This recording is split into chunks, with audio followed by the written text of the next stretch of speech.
Hello everyone. In previous lecture we had discussed about State Pharmacy Council and Joint State Pharmacy Council. We had discussed its constitution. It's very important from your exam point of view. In your exam the question may ask, write down a note on the constitution of State Pharmacy Council. That time you should write elected members, nominated members, ex officio member. Same the questions is asking Joint State Pharmacy Council also. Okay, and in that we had studied about inspection, that duties or powers of inspectors which is appointed by state government. He is inspecting the any premises where drugs are compounded or dispensed and submit written report to the registrar of state council. Then he inquire whether the person engaged in compounding or dispensing of drug is a registered pharmacist or not.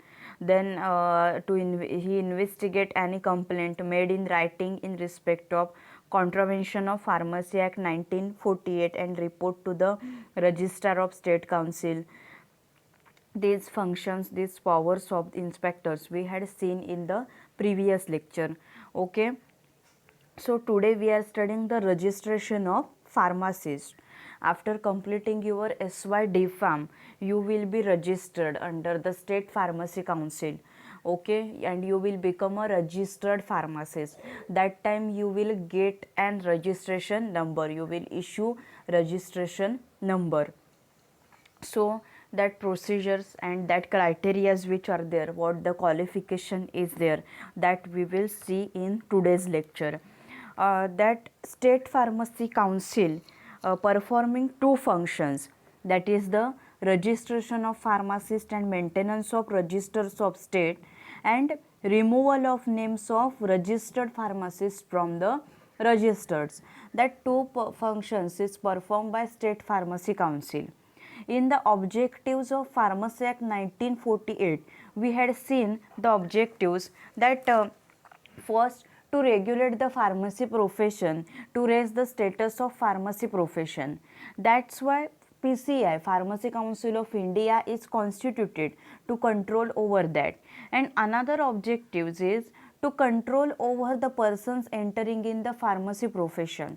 That means the persons having sufficient qualification, training, skills, that person only can enter in this pharmacy profession. So that State Pharmacy Council for each state is constituted to control over that, to maintain the registration of pharmacists and to maintain this register and removal of names of registered pharmacists from that register. So that State Pharmacy Council is appointed, and main function of State Pharmacy Council is to do registration of pharmacists and to maintain the register of state. Okay, see, registration of pharmacists. The Pharmacy Act provides for the registration of pharmacists to regulate the entry of persons entering in pharmacy profession. म्हणजे pharmacy प्रोफेशनमध्ये जे लोक येतील त्यांच्यावर control ठेवण्यासाठी pharmacy ॲक्टमध्ये provision आहे, registration करण्याची प्रोव्हिजन आहे फार्मसी ॲक्टमध्ये. So only persons having specific qualification, training and experience are allowed to enter the profession. ज्या पर्सनकडे क्वालिफिकेशन आहे, त्याच्यानंतर त्यांचं ट्रेनिंग कंप्लीट झालेलं आहे, they are having experience in pharmacy field, that person only can enter in this profession. Names of registered pharmacist are entered in registers maintained by state councils and central council. Okay, the register shall include the following particulars, namely register मध्ये कोणत्या गोष्टी नमूद केलेल्या असतात ते बघा. तर first आहे a, the full name and residential address of the registered person. Registered person, जो कोणी पर्सन रजिस्टर करणार आहे त्याचं full name and residential address असतो. Then second, the date of his first admission to the register. So त्याची date, कोणत्या तारखेला त्याने रजिस्ट्रेशन केलं आहे. For example, your exam is finish in May month, then your result in declared in July month. After that your result declare after 1 month of or specific period or 15 days of period. You will get your mark list and other documents, and after that, in suppose in the month of September you are going to do register. For example, you are registering today, that is today is the 29th September 2020. Okay, so today's date will be there. That means the date of his first admission to the register. Then his qualification for registration, whether that candidate is a D farm, whether that candidate is a B farm, that qualification is there, is mentioned in there for your registration. And see, after completing your D farm, you will get an license. And after completing your B farm, what you have to do, you have to further proceed for the license, and in your license it's coming D farm plus B farm, means your qualification, your both qualifications, your diploma in pharmacy and the degree in pharmacy, bachelor of pharmacy, these both qualifications are coming on your document, okay, on your certificate, registration certificate. Then his professional address, and if he is employed by any person, the name of such person. If he has his professional address, okay, means he is practicing somewhere, he is doing job somewhere, then if he is doing job somewhere, then name of the owner of that firm, okay, that is included. Then such further particulars as may be prescribed. Okay, म्हणजे अशा प्रकारचे details आहेत जे काही prescribe केलेले असतात, mainly हेच असतात. सो हे काय असतात तर रजिस्टर जे आहे त्याच्यामध्ये हे इन्क्लूड असतात. ओके, रजिस्टर बोलतात.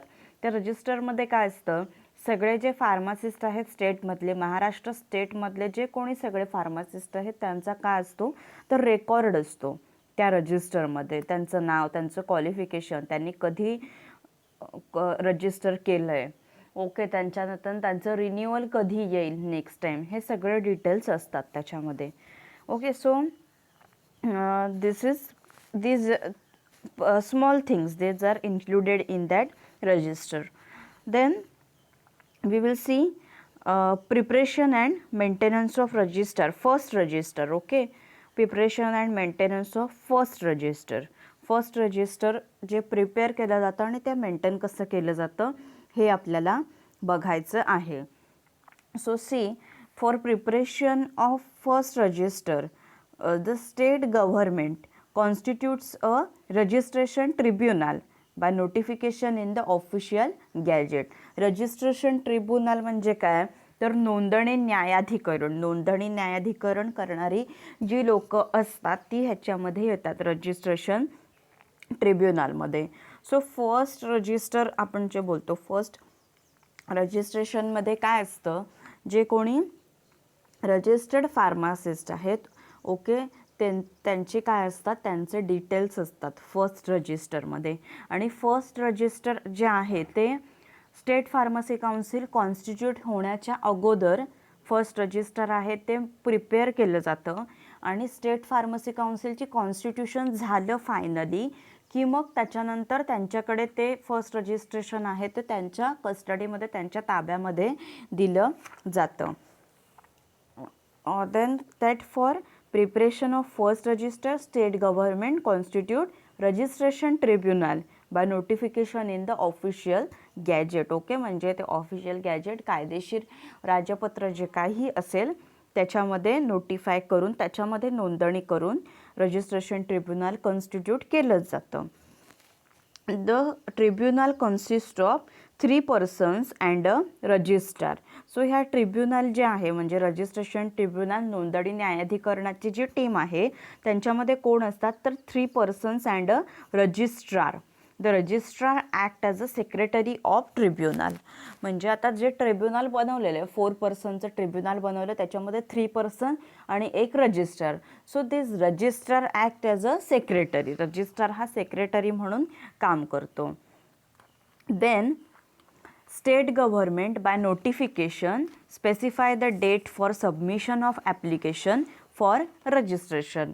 म्हणजे काय करतं, स्टेट गव्हर्नमेंट आहे म्हणजे राज्य सरकार, ते न्यूजपेपर्समध्ये पब्लिश करून और ॲनी ऑथॉरिटी जी असेल, ऑफिशियल ऑथॉरिटी जी असेल त्यांच्यामध्ये ती न्यूज आहे ती पब्लिश करतात. ॲप्लिकेशनची काही डेट असेल, लास्ट डेट असेल, up to this date application जे काही आहे ती स्वीकारली जातील अशा प्रकारचं काय करतात ते पब्लिश करतात. ह्याच्यामध्ये ऑफिशियल ज्या ऑथॉरिटीज असतील त्याच्यामध्ये पब्लिश करतात ती डेट आहे ती ॲप्लिकेशनसाठी.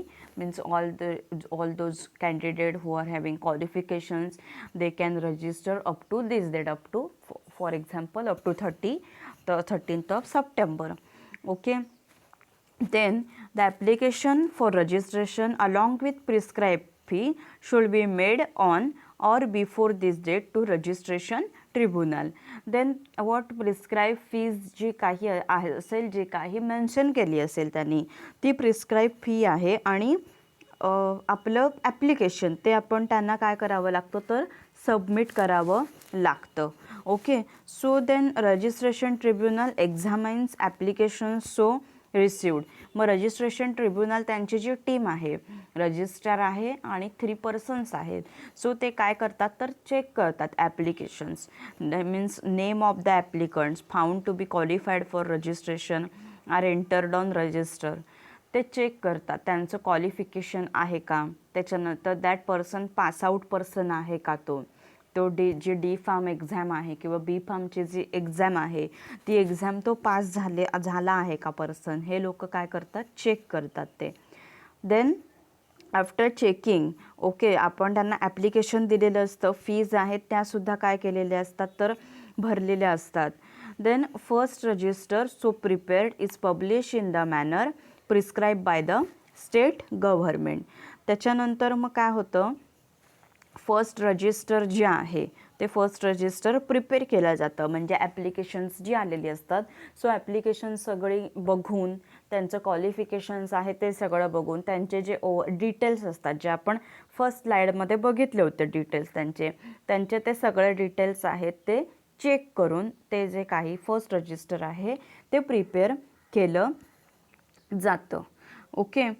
सो त्याच्यानंतर मग त्यांना काय दिलं जातं, इश्यू ऑफ सर्टिफिकेट. त्यांना सर्टिफिकेट दिलं जातं ते registration issue of certificate of registration. त्यांना ते सर्टिफिकेट भेटतं रजिस्ट्रेशनचं, त्यांना रजिस्ट्रेशन नंबर भेटतो. Okay. Means after completing your D form when you will be registered and after your registration you will get the specific number that will be your registration number. And see if any person, okay, means एखाद्या पर्सनचं जर काय केलं registration cancel झालं काही कारणामुळे, त्या एखाद्या पर्सनचं registration आहे ते कॅन्सल झालं, then that person can appeal within 16 days from date of such publication to authority appointed by state government in this behalf. म्हणजे एखादा कॅन्डिडेट आहे त्याने काय केलं आहे, डॉक्युमेंट सगळी सबमिट केलेली आहेत बट त्याचं पब्लिशच झालं नाही आहे. ओके. रजिस्ट्रेशन त्याचं झालंच नाही आहे. So in this case that person can appeal within 60 days from date of such publication. आज जर पब्लिश झालेलं आहे तर आजपासून 60 daysच्या आत that candidate, okay, that candidate what do he appeal to authority appointed by state government. State गव्हर्नमेंटने ह्याच्यासाठी जी ऑथॉरिटी अपॉइंट केलेली असते तर त्यांच्याकडे तो काय करू शकतो, पर्सन अपील करू शकतो. So according to the decision of such authority the register shall be amended. So ह्या ऑथॉरिटी जी काही असेल त्यांचा जो फायनल डिसिजन येईल त्याच्याप्रमाणे रजिस्टर त्याचं केलं जातं किंवा अजून त्या रजिस्ट्रेशनमध्ये इम्प्रूव्हमेंट केली जाते. Then certificates of registration are issued by the registrar to every person whose name is enter in the register. त्याच्यानंतर सर्टिफिकेट जे आहे ते काय केलं जातं, सगळ्या कॅन्डिडेट्सना सर्टिफिकेट्स आहे ते रजिस्टर आहे तो देतो, म्हणजे बाय स्पीड पोस्ट और तुमच्याकडे ते तुमचं जे काही रजिस्ट्रेशन सर्टिफिकेट आहे ते तुमच्याकडे येतं. त्याच्यावर तुमचं नेम असतं, त्याच्यानंतर तुमचे डिटेल्स असतात आणि तुम्हाला रजिस्ट्रेशन नंबर आहे तो भेटलेला असतो. Then after constitution of state council, the register is handed over into its custody. We had seen in introductory part of this first register that state council बनवायच्या अगोदर फर्स्ट रजिस्टर आहे ते prepare केलं जातं. ओके, सो आता जर state council जर काय झालेली आहे, आता बनलेली आहे. ओके, मग आता स्टेट काउन्सिलचं कॉन्स्टिट्यूशन झाल्यानंतर ते रजिस्टर आहे ते कोणाकडे जातं, स्टेट काउन्सिलकडे जातं. Okay, the register is handed over in to its custody. Okay, this is just okay introductory part of this. Then next is qualification for entry on first register. This is very important from exam point of view. In exam there are every time questions on that qualifications for entry on first register. Okay, so here we had seen preparation and maintenance of register. Okay, here we had seen in this point preparation and maintenance of first register, and now we will see qualifications for entry on first register. Okay, म्हणजे first रजिस्ट्रेटर आहे त्याच्यावरती तुम्हाला जर काय करायचं आहे, registration करायचं आहे, तर त्याच्यासाठी क्वालिफिकेशन काय लागतं ते आहे. Okay, this qualification is as per your syllabus is as per ER 1991च्या क्रायटेरियानुसार तुमचा सिलेबस आहे. सो त्याप्रमाणे हे काय आहे, क्वालिफिकेशन आहे.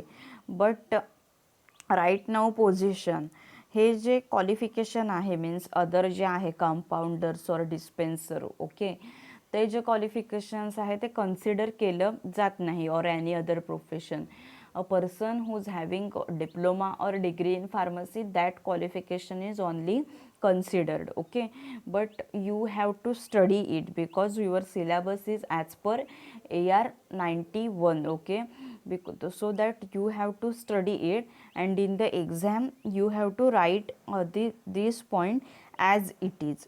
In exam there is every time questions on qualifications for entry on first register. Okay, so see that qualification काय असेल first रजिस्टरवर एंट्री करण्यासाठी.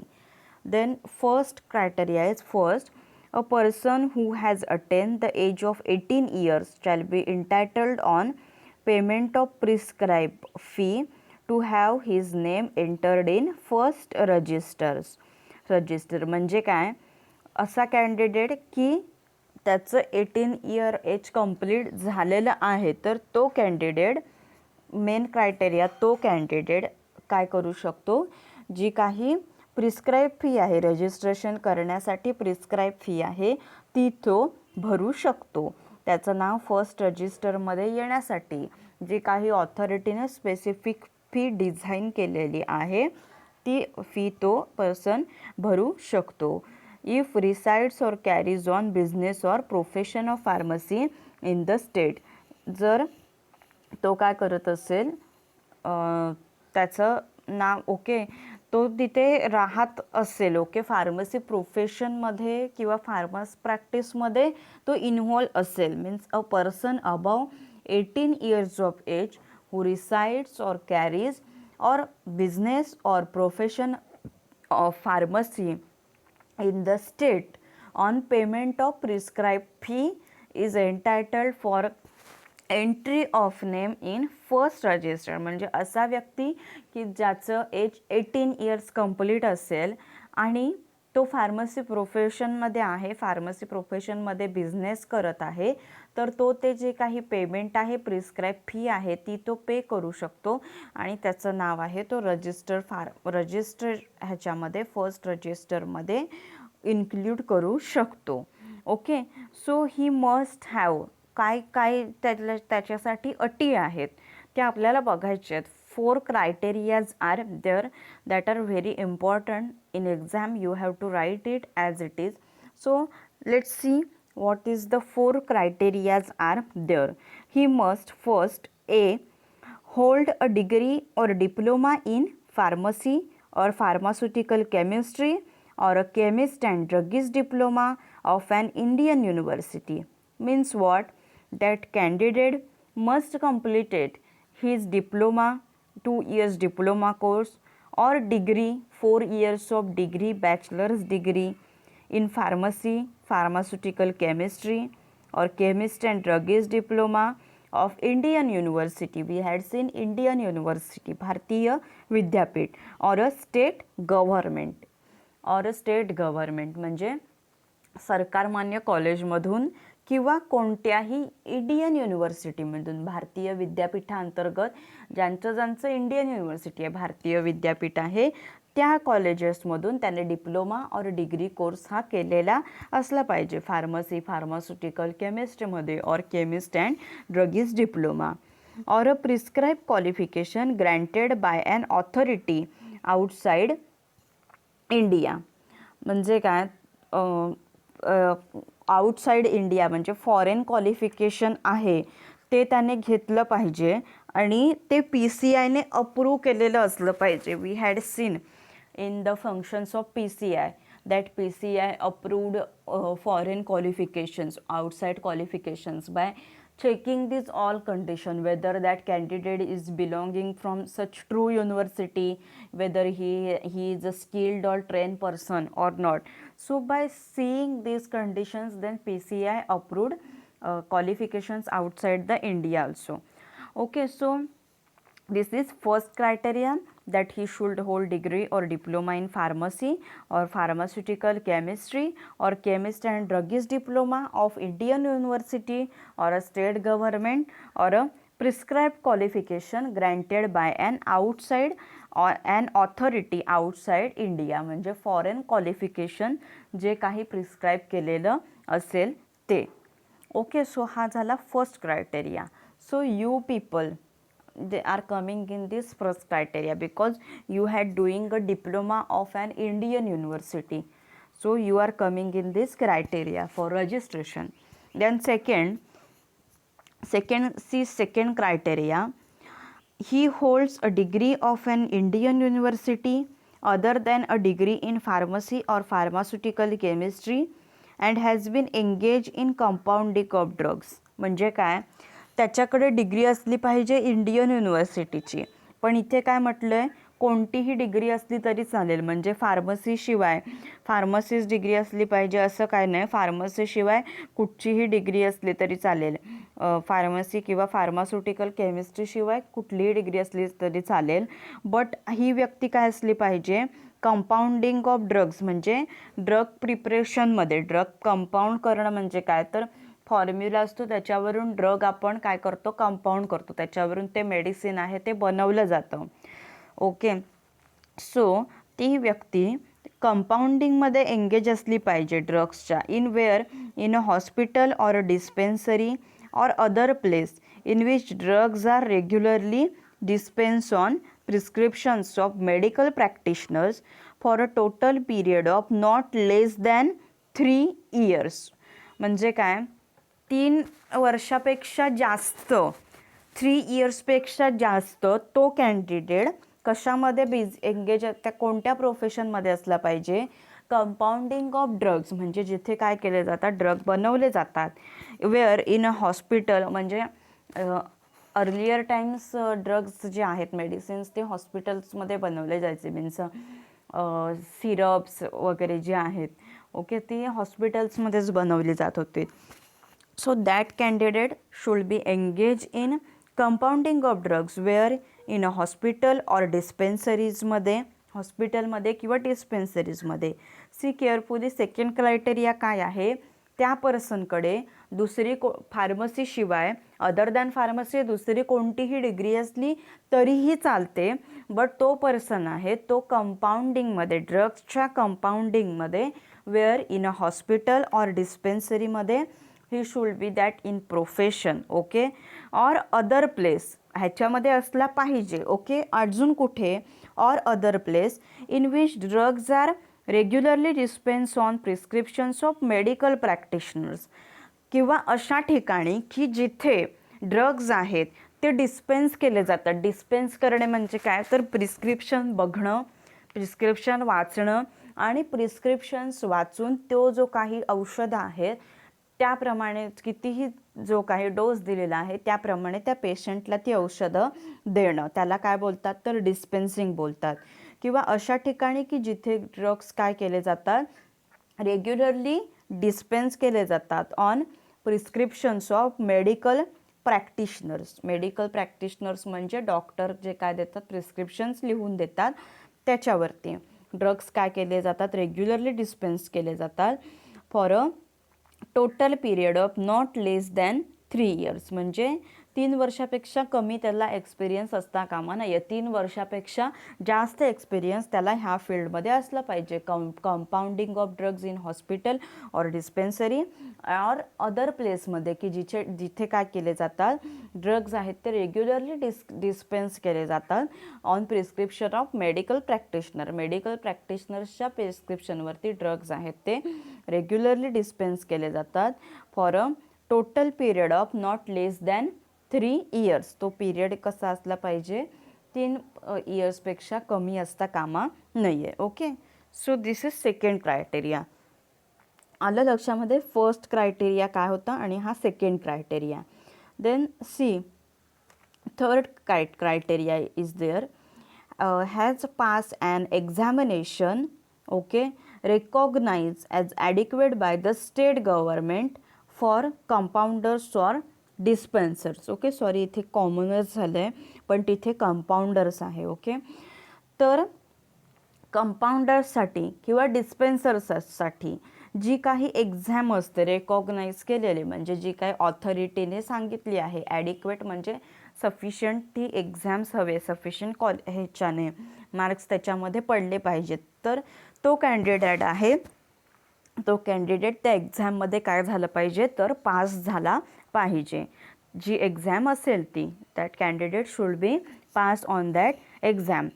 Pass on examination recognized as adequate by the state government for compounders or dispenser. Then fourth criteria is that candidate means that person has been engaged in compounding of drugs in a hospital or dispensary or other place in which drugs are regularly dispensed on prescriptions of medical practitioners. म्हणजे काय, तो candidate आहे तो ड्रग्सच्या कंपाऊंडिंगमध्ये in hospital और डिस्पेन्सरीमध्ये. Okay, ड्रग्सचं compounding hospital और डिस्पेन्सरीमध्ये केलं जातं. तर डिस्पेन्सरी इज ऑल्सो म्हणजे डिस्पेन्सरीज म्हणजे मेडिकल शॉप्सच येतात. ओके, बट त्यांना प्रिव्हियस इयर्समध्ये डिस्पेन्सरीज असं नाव होतं. जर तुम्ही मुंबई सिटीमध्ये गेलात तर तिथे डिस्पेन्सरीज दिसतील तुम्हाला. रेल्वेज, ओके, इंडियन रेल्वेज आहे. सो इंडियन रेल्वेजमध्ये काम करणारी जे काही एम्प्लॉईज आहेत त्या एम्प्लॉईजसाठी for example only I am giving, तर तुम्हाला तिथे मुंबईसारख्या ठिकाणी वगैरे डिस्पेन्सरीज दिसतील की त्या डिस्पेन्सरीजमधून फक्त जे रेल्वेजमधली जी काही लोक आहेत ते तिथून मेडिसिन्स आहेत, रेग्युलर मेडिसिन्स आहेत, ते काय करतात तिथून घेत असतात. ओके, त्यांना डिस्पेन्सरीज बोलतात. So that person should be engage in compounding of drugs in a hospital और डिस्पेन्सरीजमध्ये और other place in which drugs are regularly dispense on prescriptions of medical practitioners. किंवा अशा ठिकाणी की जिथे ड्रग्स काय केले जातात, रेग्युलरली डिस्पेन्स केले जातात, रेग्युलरली प्रिस्क्रिप्शन्सप्रमाणे विकले जातात on prescriptions of medical practitioner for a total period of not less than 5 years prior to the date notified under subsection 2 of section 30.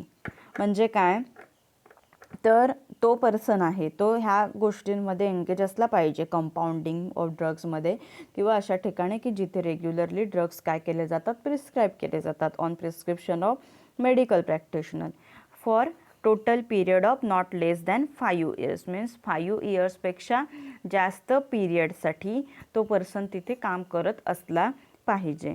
So prior to the date म्हणजे हा त्याचा काय आहे, prior to the date notified under subsection 2 of section 30. Okay, म्हणजे जे काही pharmacy ॲक्टचं subsection 2 जो काही असेल सेक्शन 30मध्ये त्याच्याप्रमाणे हे आहे. ओके, सो फक्त 5 इयर्सपर्यंत जरी तुम्ही लिहिलं तरी चालेल. हे जर पुढचं लक्षात नाही राहिलं तुमच्या डेट नोटिफाईड अंडर सबसेक्शन ते नाही लिहिलं तरी चालेल. फक्त लेस दॅन 5 इयर्स आहे इथपर्यंत. ओके, इथपर्यंत जरी तुम्ही लिहिलं 5 इयर्सपर्यंत तरी पण चालेल. आलं लक्षामध्ये काय काय क्रायटेरिया आहेत ते? 4 क्रायटेरियाज आहेत qualifications for entry into first resistor. First हे आपण बघितले 2 क्रायटेरिया आणि मग नंतर हे परत सी अँड डी हे क्रायटेरिया आपण बघितले. सो सिम्पल आहेत क्रायटेरिया हे. ओके, वाचून घ्या तुम्ही एकदा. हे qualifications for entry on first register. Okay, हे क्वालिफिकेशन लागतं फर्स्ट रजिस्टरवरती आपलं नाव येण्यासाठी रजिस्टर फार्मासिस्टचं. देन हा क्वेश्चन्स तुम्हाला एक्झाममध्ये विचारतात, सो व्यवस्थित करा हा question. Then next is the subsequent register. Subsequent register कशाला बोलतात तर सबसिक्वेंटचा मिनिंग काय होतो? Comes after something. म्हणजे फर्स्ट रजिस्टर बनवलं आहे आणि फर्स्ट रजिस्टर बनवल्यानंतर ते फर्स्ट रजिस्टर मेंटेन करण्यासाठी सबसिक्वेंट रजिस्टर आहे ते काय केलं जातं तर बनवलं जातं. Okay, subsequent comes after. सबसिक्वेंटचा मिनिंग काय? Comes after something. म्हणजे जे फर्स्ट रजिस्टर बनवलं आहे ते फर्स्ट रजिस्टर मेंटेन करण्यासाठी सबसिक्वेंट रजिस्टर आहे ते बनवलं जातं. So after the date of receipt of application for registration in first register and before education regulations take effect in the state on payment of prescribed fee, person is entitled for entry his name in subsequent register if ते criteria आहेत. म्हणजे काय तर education regulations implement व्हायच्या अगोदर हे जे आहेत ते before the ER and this is after the ER. हे आफ्टर द ER म्हणजे एज्युकेशन रेग्युलेशन आल्यानंतरचे क्रायटेरिया आहेत हे, आणि हे बिफोर द एज्युकेशन रेग्युलेशन. तर फर्स्ट रजिस्टर मेंटेन करण्यासाठी सबसिक्वेंट रजिस्टर हे बनवलं जातं. म्हणजे फर्स्ट रजिस्टर बनवलं आहे, बट आता जे काय आहेत न्यू कमर्स येतात, न्यू कॅन्डिडेट्स येतात जे रजिस्ट्रेशन करण्यासाठी. सो त्यांची जे एंट्री करण्यासाठी म्हणजेच फर्स्ट रजिस्टर मेंटेन करण्यासाठी सबसिक्वेंट रजिस्टर आहे ते तयार केलं जातं. सबसिक्वेंटचा अर्थ काय तर सबसिक्वेंटचा अर्थ कम्स आफ्टर समथिंग. पहिलं फर्स्ट रजिस्टर आलं आहे आणि त्याच्यानंतर हे आलं आहे रजिस्टर, सबसिक्वेंट रजिस्टर. ओके, आलं लक्षामध्ये. So before the ER education regulations येण्या अगोदर. सो सेम क्रायटेरिया आहे 18 years of age and prescribe fee. म्हणजे जसं ॲप्लिकेशन आलं, ओके, फर्स्ट रजिस्टर ॲप्लिकेशन आलं आणि एज्युकेशन रेग्युलेशन्स यायचे होते त्याच्या आधी ॲप्लिकेशन आलं आणि फी काय आहे ती जी काही प्रिस्क्राईब केली होती त्याचं काय केलं पेमेंट केलं तर मग पर्सन त्याची एंट्री सबसिक्वेंट रजिस्टरमध्ये करू शकतो. If he has 18 years of age, 18 years age complete झालं असेल तर. Then means satisfies the conditions prescribe for registration. ज्या काही कंडिशन्स आहेत रजिस्ट्रेशन करण्यासाठी, मीन्स हे जे resides or carries business or profession of pharmacy, then त्याच्याकडे क्वालिफिकेशन्स असेल तर त्या कंडिशन्स असेल. Satisfies conditions prescribe for registration and where no such conditions have been prescribed satisfy the conditions entitled to have his name entered on register and are at least matriculate. म्हणजे matric exam म्हणजे पहिल्यांदा criteria काय होता earlier डेजमध्ये after 10th. Okay, 10th झाल्यानंतर ती व्यक्ती लगेच डिप्लोमाला admission घेऊ शकत होती D फार्मसीला.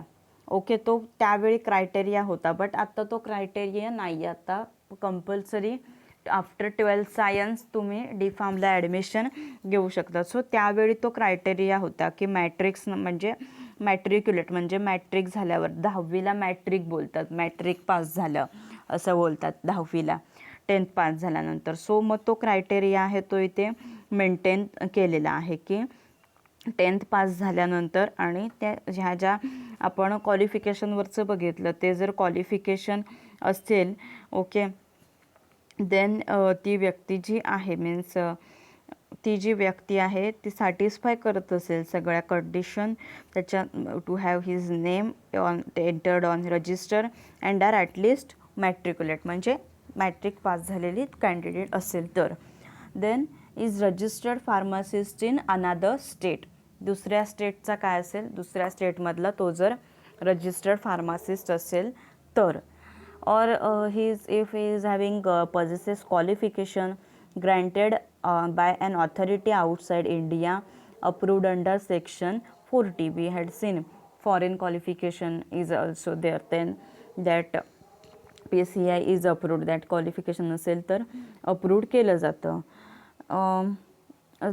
if satisfy these prescribed conditions approved by central council or where no conditions are prescribed conditions for entry of name in first register and has passed a matriculation or equivalent examination त्याच्यासारख्या examination किंवा matrix examination जर असेल तर त्याच्यासाठी तेव्हा म्हणजे कुठल्याही अशा सॅटिस्फॅक्टरी कंडिशन्स नव्हत्या कारण तेव्हा एज्युकेशन रेग्युलेशन्सच्या अगोदराचं आहे हे subsequent register okay after that मग एज्युकेशन रेग्युलेशन्स इम्प्लिमेंट झाली होती सो हे बिफोर दॅट आहे so this is before ER and next is after the ER म्हणजे एज्युकेशन रेग्युलेशन आल्यानंतर after education regulation become effective in the state on payment of prescribed fee a person is entitled for registration if attain 18 years or attain age of 18 years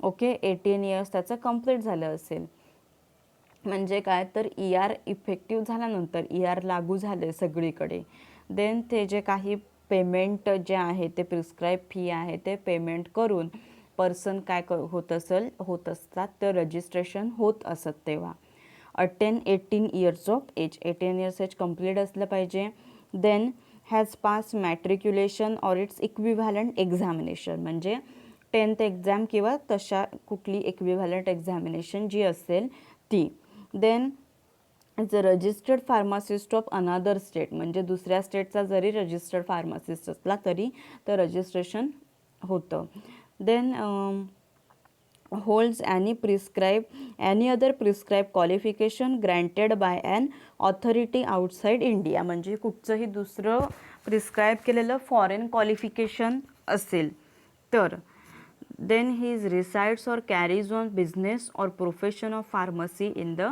state म्हणजे काय ते जे business आहे pharmacy म्हणजे ही म्हणजे काय तर resides or carries on business or profession of pharmacy pharmacy प्रोफेशनमध्ये जर ती व्यक्ती असेल तर ओके सो हे दोन सबसिक्वेंट रजिस्टरसाठी हे दोन क्वालिफिकेशन्स आहेत क्रायटेरिया आहेत before the ER and this is after the ER this subsequent register okay but एक्झामसाठी तुम्हाला हे qualifications for entry on first register हे व्हेरी इम्पॉर्टंट आहे हे तुम्ही व्यवस्थित करून घ्या then next is the special provision for registration of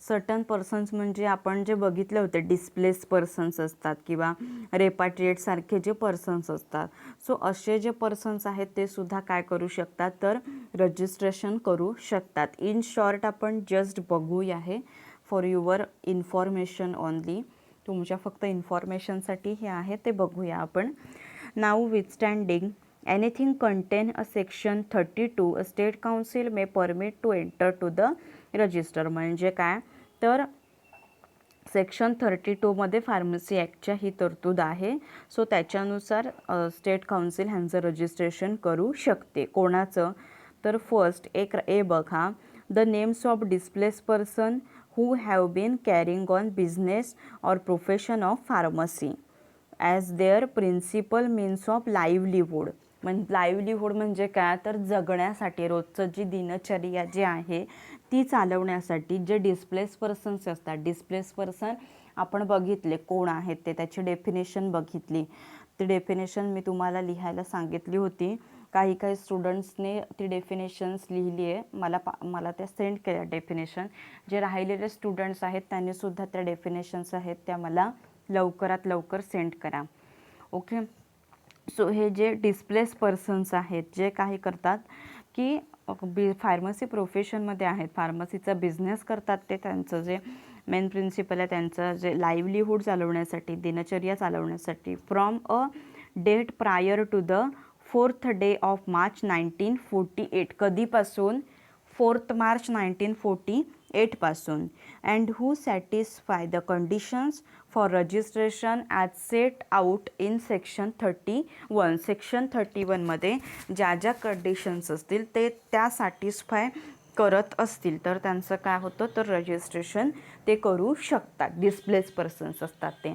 then second, the names of citizens of India, okay, who have been carrying on business or profession of pharmacy in any country outside India and who satisfy the conditions for registration as set out in the section 31. म्हणजे काय, तर मूळ Indian citizen असलेले, भारताचे नागरिक असलेले जे लोक एखाद्या फॉरेन कंट्रीमध्ये जाऊन जर काय करत असतील, फार्मसी प्रोफेशन करत असतील किंवा त्या प्रोफेशनमध्ये असतील. फॉर एक्झाम्पल, मी काय करत असेल, मी इंडियामध्ये आहे, तर मी इंडियातून काय करत असेल, चायनामध्ये जाऊन मी ह्याचा बिझनेस करत असेल. Sorry, no China, any other country, because China is corona. Okay, China हे कोरोना जर डिसीज आहे, हा चायना स्प्रेड केलेला डिसीज आहे.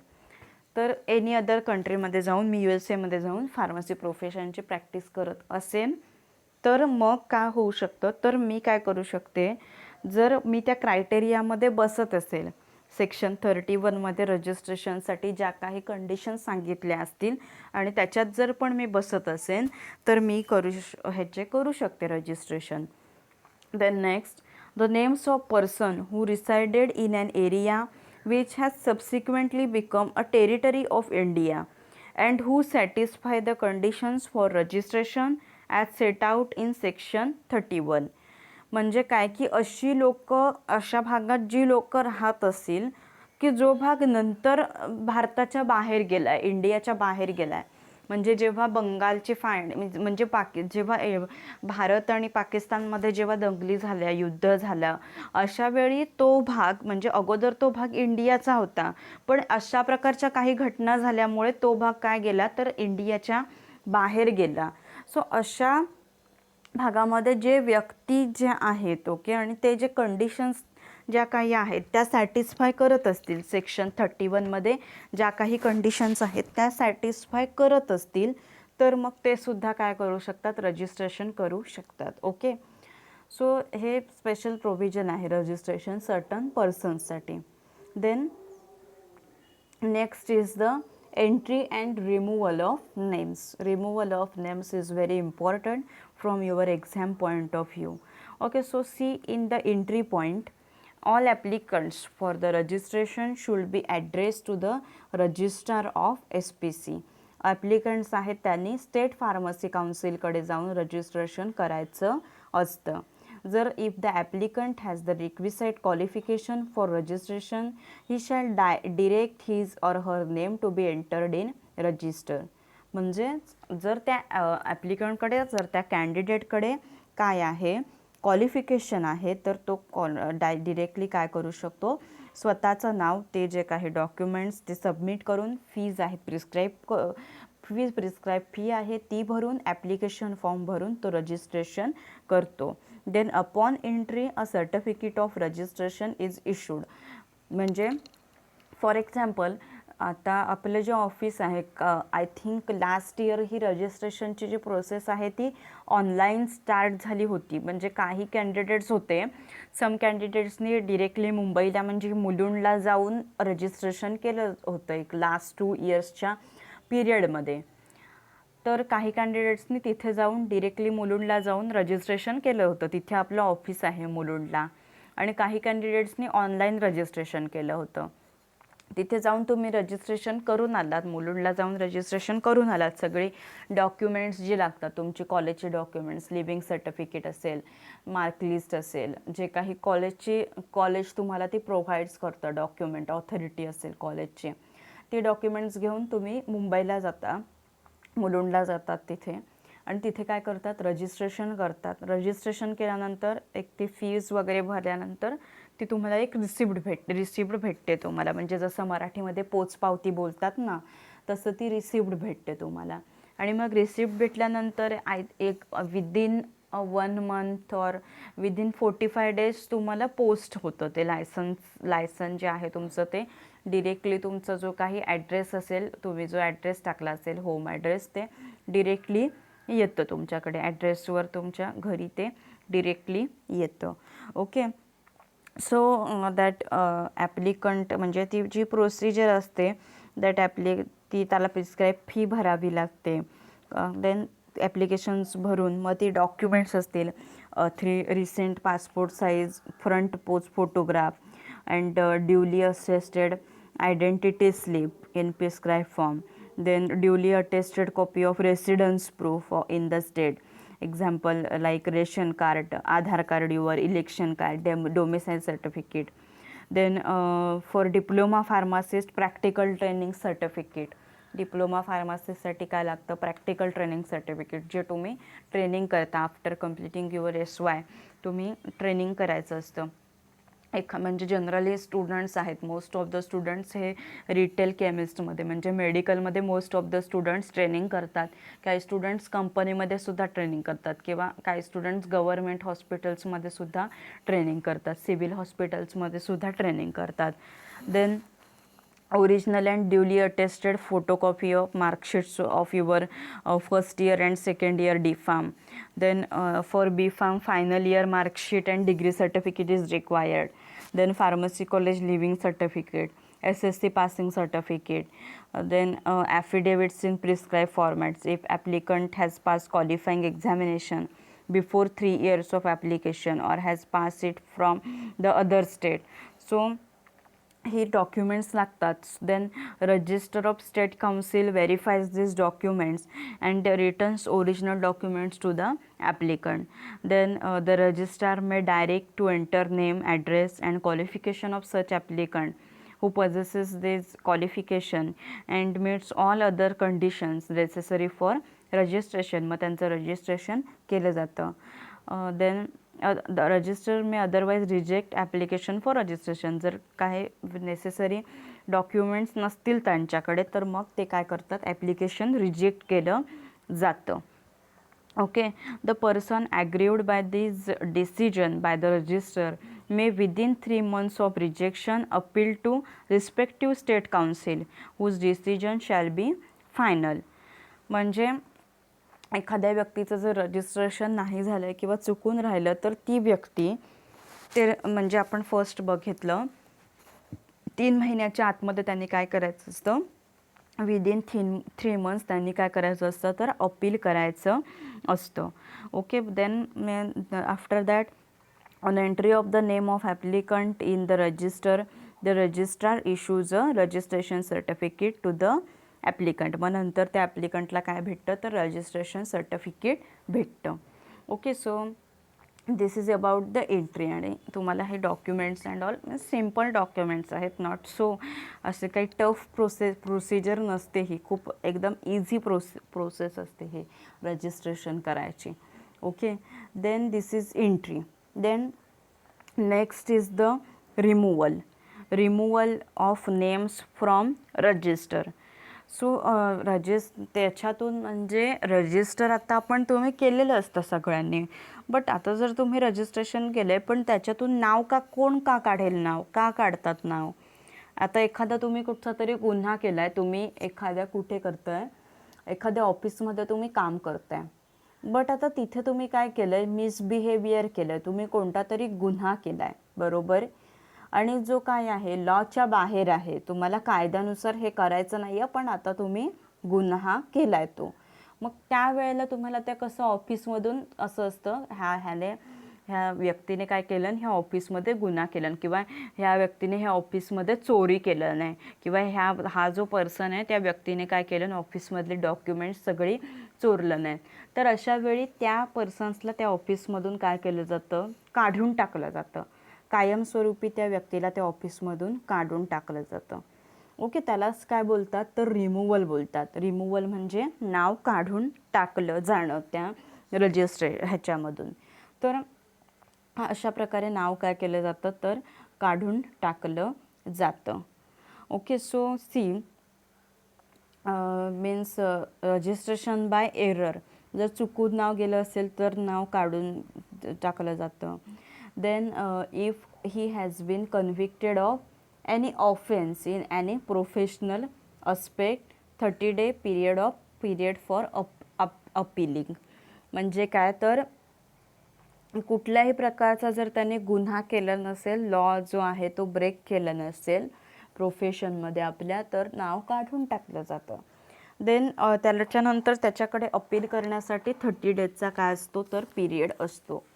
जर मग सॅटिस्फॅक्टरी कंडिशन झाले तर त्याचं नाव हे केलं जातं, घेतलं जातं परत. बट सॅटिस्फॅक्टरी कंडिशन्स नसेल तर त्याचं सर्टिफिकेट आहे ते काय करावं लागतं तर सरेंडर करावं लागतं. म्हणजे सर्टिफिकेट आहे ते त्याला कायमस्वरूपी काय करावं लागतं तर ते बंद करावं लागतं आणि त्याला ते मेन्शन करावं लागतं. जे हे असेल ना ऑफिशियल गॅजेट जे असतं, म्हणजे जे राजपत्र असतं, त्याच्यामध्ये त्याला काय करावं लागतं तर ते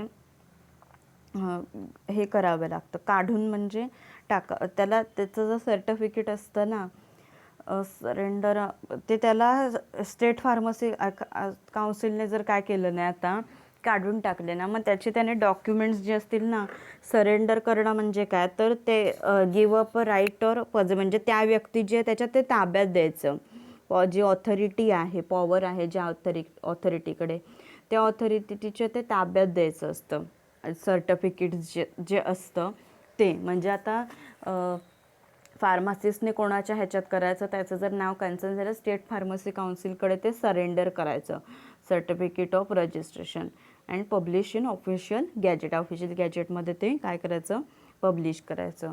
so see in the exam तुम्हाला हा क्वेश्चन विचारतात, under what conditions the name of pharmacist is removed from the register as per the pharmacy act 1948. म्हणजे अशा कोणत्या कंडिशन्स आहेत जेव्हा फार्मासिस्टचं नाव आहे ते रजिस्ट्रेशनमधून रिमूव्ह केलं जातं as per pharmacy act 1948. Okay, so see carefully the executive committee after giving opportunity to a person to explain his conduct and on sufficient inquiry, if satisfied, orders to remove the name of registered pharmacist on following condition. म्हणजे काय, executive committee जी आहे, executive committee काय करते, त्या पर्सन्सची enquiry त्यांनी केलेली असते, त्याने काय केलेलं आहे, त्याच्यानंतर त्यांना संधी पण दिली जाते इम्प्रूव्हमेंटसाठी. पण त्यांच्यामध्ये काय झालेलं नसेल, इम्प्रूव्हमेंट झालेली नसेल, अँड ऑन सफिशियंट एन्क्वायरी, पूर्णपणे चौकशी करून सॅटिस्फाय झाल्यानंतर एक्झिक्युटिव्ह कमिटी काय करते तर ऑर्डर काढते त्या व्यक्तीचं, म्हणजे त्या रजिस्टर्ड फार्मासिस्ट असेल त्याचं नाव काढून टाकण्यासाठी काय करते तर ऑर्डर देते. कोणत्या कंडिशन्स आहेत त्याच्यासाठी, on following condition. So first condition काय आहे त्याची, if his name has been entered in the register due to error misrepresentation. म्हणजे काय तर एखाद्या चुकीने किंवा त्या व्यक्तीने म्हणजे स्वतःला अशा प्रकारे काय केलं, हे केलं, प्रेझेंट केलं की अशी डॉक्युमेंट्स दाखवून अशा मिसप्रेझेंटेशन म्हणजे चुकीच्या पद्धतीने काय केलं, स्वतःला त्याने रिप्रेझेंट केलं, तर त्यावेळी त्याचं नाव काय केलं जातं तर काढून टाकलं जातं. ओके, त्याने खोटी डॉक्युमेंट्स दाखवली असतील किंवा चुकून त्याचं नाव आहे त्याच्यामध्ये एंटर झालं असेल आणि नंतर ते लक्षात आलं रजिस्टरच्या चुकून नाव आलेलं आहे, तर अशा केसमध्ये त्याचं नाव काय केलं जातं तर काढून टाकलं जातं. This is first. Okay, first condition आहे ही. देन सी सेकंड कंडिशन काय आहे, if he is convicted of an offence in any professional respect. Okay, म्हणजे काय, तर त्याने काय केलं असेल, एखाद्या प्रकारचा गुन्हा केला नसेल. म्हणजे गुन्हा केलं नसेल, त्याने काय केलं नसेल, काय करत असेल की फॉर एक्झाम्पल इन डेली म्हणजे मेडिकल स्टोर्स आहे, तर मेडिकल स्टोर्समध्ये काय करत असेल तो, जी अशी मेडिसिन्स असतात म्हणजे नार्कोटिक जे असतात, झोपेच्या गोळ्या जे असतात, NRX ड्रग्ज असतात, शेड्यूल H1 ड्रग असतील, तर ते त्याने लोकांना असेच विकले असतील प्रिस्क्रिप्शनशिवाय. फक्त जर त्याला पैसाच मिळवायचा आहे तर पैसा मिळवण्याच्या पर्पजने त्याने ते असेच विकले असतील लोकांना, तर तिथे तो त्यांनी गुन्हा केलेला असतो. ओके, देन दॅट टाईम त्याचं काय केलं असेल, एक्झिक्युटिव्ह कमिटी काय कन्सिडर करते, which in opinion of executive committee considered him unfit as a registered pharmacist. Executive committee काय म्हणते की हा जो कॅन्डिडेट आहे तो रजिस्टर्ड फार्मासिस्ट म्हणून काम करण्यासाठी सुटेबल नाही आहे, आणि त्याचं रजिस्ट्रेशन जे आहे ते काय केलं जातं, कॅन्सल केलं जातं. त्याचं नाव जे आहे ते काय केलं जातं, तर रिमूव्ह केलं जातं. Okay, so if he is convicted of an offence in any professional respect which in the opinion of executive committee considered him unfit as a registered pharmacist. Okay, म्हणजे तो काय करत असेल, कोणत्याही प्रकारचा जर त्याने गुन्हा केला नसेल, स्वतःच्या प्रोफेशनमध्ये कोणत्याही प्रकारचा जर गुन्हा केला नसेल, तर executive committee considered him that he is unfit as a registered pharmacist. Okay, then third point काय आहे तो बघा. थर्ड कंडिशन काय आहे रिमूव्हलची. फर्स्ट कंडिशन आपण काय बघितली, जर एररने त्याचं नाव आलं असेल, मिसप्रेझेंटेशनने त्याचं नाव आलं असेल. देन सेकंड कंडिशन आपण काय बघितली, त्याने काय केलं असेल, प्रोफेशनल रिस्पेक्टमध्ये त्याने जर एखादा गुन्हा केला नसेल, म्हणजे स्वतःच्या प्रोफेशनमध्ये त्याने गुन्हा केला नसेल. देन थर्ड क्रायटेरिया काय आहे, if person employed to work under him in connection with any business of pharmacy. म्हणजे काय, जर मी काय आहे, माझं मेडिकल आहे, बरोबर, माझं मेडिकल आहे आणि माझ्या मेडिकलमध्ये मी रजिस्टर्ड फार्मासिस्ट आहे आणि माझ्या मेडिकलमध्ये एम्प्लॉई आहेत, पण त्या एम्प्लॉईंनी काय केलं आहे, अनइथिकल काम केलं आहे. त्या एम्प्लॉईंनी लोकांना झोपेच्या गोळ्या ज्या आहेत त्या प्रिस्क्रिप्शनशिवाय देतच आहेत. ओके, आणि मी त्याच्याकडे म्हणजे लक्ष दिलं नाही, किंवा लक्षात असूनसुद्धा मी म्हणजे माझं लक्ष असूनसुद्धा लक्ष नाही, अशा प्रकारचं जर मी काही केलं आहे, तर अशा कंडिशनमध्ये पण लायसन काय केलं जातं, त्याचं नाव आहे ते रिमूव्ह केलं जातं. If a person employed to work under him in connection with any business of pharmacy has been convicted of an offense or held guilty of an infamous conduct. म्हणजे काय, इन्फेमस कंडक्ट मला काय बोलतात, कुप्रसिद्ध गुन्हा. Famous conduct म्हणजे कुप्रसिद्ध गुन्हा असं बोलतात त्याला. आणि ह्याच्यामध्ये बरोबर, आणि रजिस्टर्ड फार्मासिस्ट आहे मी, समजा माझं मेडिकल आहे, मी रजिस्टर्ड फार्मासिस्ट आहे आणि माझ्या अंडर जे कोणी लोक काम करतात, म्हणजे मी ज्यांना काम करायला ठेवलं आहे, काही सेल्समन्सना मी काम करायला ठेवलं आहे, तर त्यांनी काय केलं, त्यांनी कुठल्याही प्रकारचा गुन्हा केला, कुप्रसिद्ध गुन्हा केला त्यांनी, आणि कुठल्याही प्रकारचा जर काय केला, कायदा जो आहे तो त्यांनी काय केला तर मोडला. बरोबर, कायदा जर त्यांनी मोडला, आणि ह्या कंडिशनमध्ये मी काय आहे, मी रजिस्टर्ड फार्मासिस्ट आहे, मी त्या ओनर आहे त्यांची. बरोबर, person employed to work, employed म्हणजे मी त्यांना काय केलेलं असतं, तर एम्प्लॉय केलेलं असतं माझ्याकडे. बरोबर, if person employed to work under him म्हणजे माझ्या ते अंडर काम करतात, in connection with any business of pharmacy, माझ्या अंडर ते काम करतात. So has been convicted of an offense or held guilty of an infamous conduct. त्यांनी कुप्रसिद्ध गुन्हा केला असेल तर then if such person is registered pharmacist आहे, then he is liable to remove his name from register. तर मग त्यांचं नावसुद्धा काय केलं जातं, तर त्याच्यामधून काढून टाकलं जातं, रजिस्ट्रेशनमधून काढून टाकलं जातं. बट त्याचे काय आहेत, तर थोडे क्रायटेरिया आहेत त्याच्यासाठी. हा जो थर्ड क्रायटेरिया आहे, म्हणजे क्लॉज आहे त्याच्यासाठी क्रायटेरिया काय आहेत, provided that no such order shall be made under clause 31 unless the executive committee is satisfied. Okay, म्हणजे डिरेक्टली हे असं केलं जात नाही, पण त्याच्या अंडर काय आहेत, हा जो आपण थर्ड बघितला आत्ताचा, त्याच्यासाठी क्लॉज काय असतात, असं लगेच कोणी केलं आहे म्हणून काढून टाकलं जात नाही. जे खाली त्याचे काय आहेत, हे क्लॉज आहेत, ते क्लॉज आपल्याला बघायचे आहेत काय क्लॉज असतात ते. तर सी फर्स्ट म्हणजे एक्झिक्युटिव्ह कमिटी काय करते, एक्झिक्युटिव्ह कमिटी आधी चेक करते that the offence or infamous conduct was instigated or connived at by the registered pharmacist. Okay, instigate म्हणजे काय, मेक समथिंग हॅपन. फार्मासिस्टचा काय असेल, त्याला पाठिंबा असेल तर. ओके, आधी हे बघते एक्झिक्युटिव्ह कमिटी, म्हणजे फार्मासिस्टचा त्याला पाठिंबा आहे का नाही हे करण्यामध्ये.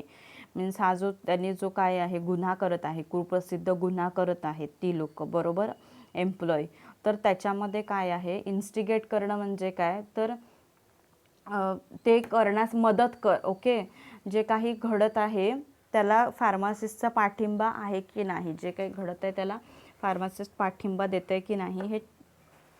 ओके, तर ऑफेन्स और infamous conduct was instigate bye the registered pharmacist. Registered pharmacist त्याला पाठिंबा देतोय का हे चेक करते. देन सी नेक्स्ट आहे ते that the registered pharmacist has at any time during the period of 12 months immediately preceding the date on which the offense or infamous conduct took place. म्हणजे काय, तर 12 months. ओके, 12 monthsपासून तो जो काही ते करत आलेले आहेत, मीन्स 12 monthsपासून ते करतायत आणि त्या ज्या फार्मासिस्टला माहिती येते, हे जे फार्मासिस्ट काय करत नाही आहे तर लक्ष देत नाही आहे त्याच्याकडे. 12 monthsपासून त्यांचं तसंच चालू आहे, पण फार्मासिस्ट काय करत नाही तर लक्ष देत नाही. Then committed a similar offence or has been guilty of infamous conduct. ते गुन्हा ते जर 12 महिन्यापासून काय करत आहेत तर करत आलेले आहेत आणि फार्मासिस्ट त्याच्याकडे काय लक्ष देत नाही आहे, तर मग त्याचं नाव आहे ते रिमूव्ह केलं जातं. हे चेक करते एक्झिक्युटिव्ह कमिटी, ह्या ज्या कंडिशन्स आहेत त्या. ओके, फर्स्ट कंडिशन आपण बघितली. सेकंड कंडिशन काय आहे, second condition means that registered pharmacist जो असेल as at any time during the period of 12 months, म्हणजे 12 monthsच्या पिरियडमध्ये, म्हणजे 1 year, immediately preceding the date on which the offence or infamous conduct took place. म्हणजे ह्याच्यापासून 12 monthsपासून ते कुप्रसिद्ध जो गुन्हा आहे तो करत आलेले आहेत आणि फार्मासिस्टला ते माहिती आहे करतायत ते. Then committed a similar offence or been guilty of infamous conduct. तर एक्झिक्युटिव्ह कमिटी त्याचं लायसन आहे ते काय करते तर काढून घेते. Then next is that where the offence or infamous conduct continue over a long period the registered pharmacist had or reasonably ought to have had knowledge of continuing offence or infamous conduct. म्हणजे तो जे काय आहे गुन्हा आहे तर ते खूप वर्षापासून, लॉंग पिरियडपासून ते करत आलेले आहेत आणि रजिस्टर्ड फार्मासिस्ट त्यांना काय देतोय, साथ देतोय. त्याला माहिती आहे, रजिस्टर्ड फार्मासिस्टला माहिती आहे हा गुन्हा आहे, तरीसुद्धा तो काय करतोय, तो गुन्हा त्यांना कंटिन्यू करण्यासाठी त्यांना तो काय करतोय, साथ देतोय. त्यांना त्याच्यावरती काहीच बोलत नाही आहे, तुम्ही हा गुन्हा का करताय वगैरे ह्याच्यावरती त्यांना तो काहीच बोलत नाही आहे, बरोबर. अशा केसमध्ये मग त्याचं जे लायसन आहे ते काय केलं जातं तर काढून घेतलं जातं. ओके, म्हणजे continue over a long period and registered pharmacist had knowledge of continuing offence. Registered फार्मासिस्टला नॉलेज आहे, म्हणजे माहिती आहे की हे गुन्हा करता आहेत ते, मग त्याचं लायसन काय केलं जातं तर त्याचं म्हणजे रिमूव्ह केलं जातं licence. Removal of names from registered. Okay, so त्याच्या आधीचा क्रायटेरिया काय बघितला, 12 मंथ्सपासून तो करत आलेला असेल आणि 12 महिन्यापेक्षा पण जास्त ते काय करत असेल, त्यांना अगोदर ते करून आलेलेच होते, पण नंतर त्यांना सांगितलं, ओके, नंतर त्यांना परत सांगितलं हा गुन्हा आहे, म्हणजे तो तुम्ही करू नका, तरी पण ते काय करतात, कमिटेड जरी केलेलं असलं तरी ते, म्हणजे जरी सांगितलेलं असलं अगोदर की आता ओके 12 मंथ्स झालेले आहेत, त्यांना अपॉर्च्युनिटी दिली, आता इथून पुढे हे तुम्ही करू नका, बट तरी पण ते काय करतात, पुढचे 12 महिने परत तसंच काम करतात. देन त्यांचं लायसन आहे ते काय केलं जातं, तर रिमूव्ह केलं जातं. ओके, देन नेक्स्ट आपण बघितलं की आपण काय बघितलं, that where the offence or infamous conduct continue over a period, म्हणजे कंटिन्यू काय करतात, ते लॉंग पिरियडपासून त्यांचा ते काय करतच आलेले आहे, तो गुन्हा आहे तो करतच आलेला आहे, आणि रजिस्टर्ड फार्मासिस्ट आहे तो पण काय देतोय, तर साथ देतोय त्या गुन्ह्यासाठी. देन त्यांचं काय होतं, साथ देत असेल त्या गुन्ह्यासाठी, त्या टायमिंगला रिमूव्हल ऑफ नेम आहे ते काय केलं जातं, तर रिमूव्ह केलं जातं.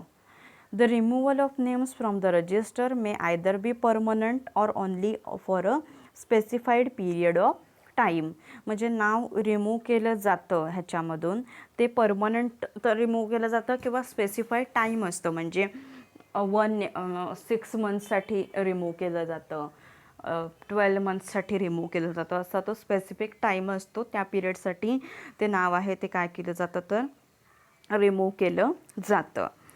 Then a person whose name has been removed from the register is required to surrender his certificate of registration to registrar of the state pharmacy council.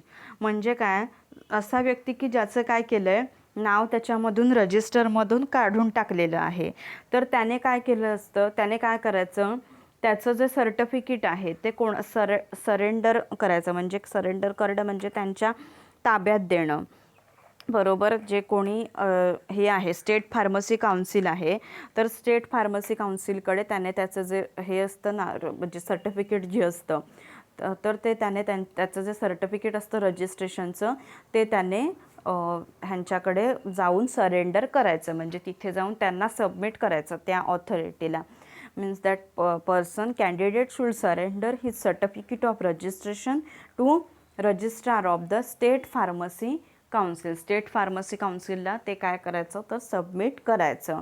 And shall be publish in official gazette, आणि मग ते official gadget जे असतं, म्हणजे राजपत्र असतं, कायदेशीर राजपत्र जे असतं, त्याच्यामध्ये ते काय करायचं, नंतर पब्लिश करायचं असतं. ओके, सो ह्याच्यामध्ये आपण 3 क्रायटेरिया आपण बघितले रिमूव्हल ऑफ नेममध्ये. पहिलं काय होता की त्याचं जे नाव आहे ते चुकून नाव आलं असेल, तर चुकून नाव आलं असेल, मिसप्रेझेंटेशन एररने नाव आलं असेल तर. देन सेकंड क्रायटेरिया काय होता की त्याने कुठच्याही प्रकारचा गुन्हा केला असेल, कुप्रसिद्ध गुन्हा केला असेल, तर मग तो जो व्यक्ती आहे एक्झिक्युटिव्ह कमिटी च्या मतानुसार तो व्यक्ती आहे तो अनफिट ठरतो ॲज अ रजिस्टर्ड फार्मासिस्ट म्हणून काम करण्यासाठी. तो व्यक्ती आहे तो काय ठरतो, तर अनफिट ठरतो. देन थर्ड क्रायटेरिया काय बघितला, जर तो मी रजिस्टर्ड फार्मासिस्ट आहे, माझ्या अंडर एम्प्लॉई आहेत, ओके, आणि त्या एम्प्लॉईने एखादा गुन्हा केलं, तर मग माझं पण रजिस्ट्रेशन कॅन्सल केलं जातं. पण त्याच्या काही कंडिशन्स आहेत, ह्या ज्या बघितल्या एक्झिक्युटिव्ह कमिटी, ह्या सगळ्या ज्या गोष्टी आहे, ह्या सगळ्या गोष्टींची आधी म्हणजे सॅटिस्फाय करते की खरोखर असं काही झालं आहे का, आणि जर असं काही झालं असेल तरच मग एक्झिक्युटिव्ह कमिटी काय करणार, माझं रजिस्ट्रेशन कॅन्सल करते. ओके, सो हे कशासाठी, हा जो थर्ड आपण क्लॉज बघितला, थर्ड क्लॉजसाठीचे हे जे आहेत हे क्रायटेरिया आहेत. Means C, provided that no such order shall be made under clause third unless the executive committee is satisfied. First satisfy काय करते एक्झिक्युटिव्ह कमिटी, that offense और infamous conduct was instigated by registered pharmacist, म्हणजे तो गुन्हा होण्यासाठी registered फार्मासिस्टने पण त्यांना मदत केली का किंवा तो इन्वॉल्व आहे का. देन 12 मंथ्सचा त्यांना पिरियड दिलेला असतो. ओके, त्यांनी कमिट केलेलं असतं की आता 12 मंथ्स आम्ही आता पुढे परत हे नाही करणार हा गुन्हा, पण ते परत ते काय करत असतील, परत सेम गुन्हा ते करत असतील. ओके, प्रिव्हियस जो ऑफेन्स आहे त्यांना 12 मंथ्सची मुदत दिलेली होती आणि त्यांना सांगितलं होतं की आता हे इथून पुढे तुम्ही असं करू नका. ओके, त्यांनी कमिट केलेलं होतं, त्या म्हणजे एम्प्लॉय केलेल्या पर्सनने कमिट केलेलं होतं इथून पुढे असं करणार नाही, पण परत ते पुढे तसंच करत असतील आणि रजिस्टर्ड फार्मासिस्ट त्यांना साथ देत असेल ते करण्यासाठी, तेव्हा त्याचं असं हे केलं जातं, रिमूव्ह केलं जातं नेम. आणि त्याच्यानंतर थर्ड क्रायटेरिया काय होता, तर लॉंग पिरियडसाठी, लॉंग पिरियडपासून ते तो गुन्हा करत आलेले असतील, देन त्या टायमिंगला परत त्याचं नाव काय केलं जातं, तर रिमूव्ह केलं जातं, गुन्हा करत आलेले असतील तर. ओके, सो हे जे काय बघितले आपण, removal of names from register, हे त्याचं नाव आहे ते काय केलं जातं, रिमूव्ह, परमनंट किंवा स्पेसिफाईड पिरियडसाठी रिमूव्ह केलं जातं. आणि मग त्याचं नाव रिमूव्ह केल्यानंतर त्याने त्याचं सर्टिफिकेट आहे ते सरेंडर करायचं कोणाकडे, स्टेट फार्मसी काउन्सिलकडे, त्यांच्या ते कस्टडीमध्ये त्यांच्या स्टेट फार्मसी काउन्सिलकडे त्याचं जे सर्टिफिकेट असतं ते द्यायचं मग, आणि मग ते पब्लिश करायचं असतं ऑफिशियल गॅजेटमध्ये. Okay, this is about the provision.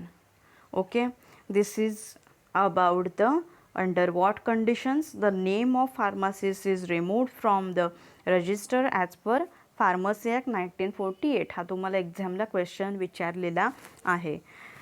Okay, so आता ह्या चॅप्टरचं लास्ट पार्ट फक्त राहिलं ते म्हणजे ऑफेन्सेस अँड पेनाल्टीज. ओके, तो लास्ट पार्ट राहिलेला आहे, तो आपण एक नेक्स्ट छोटासा पार्ट आहे, तो एक नेक्स्ट थोड्या लेक्चरमध्ये आपण तो कंटिन्यू करू. जस्ट रिमेनिंग पार्ट आहे ऑनली तो, आय थिंक 15-20 मिनिट्समध्ये हार्डली कव्हर होईल तो पार्ट.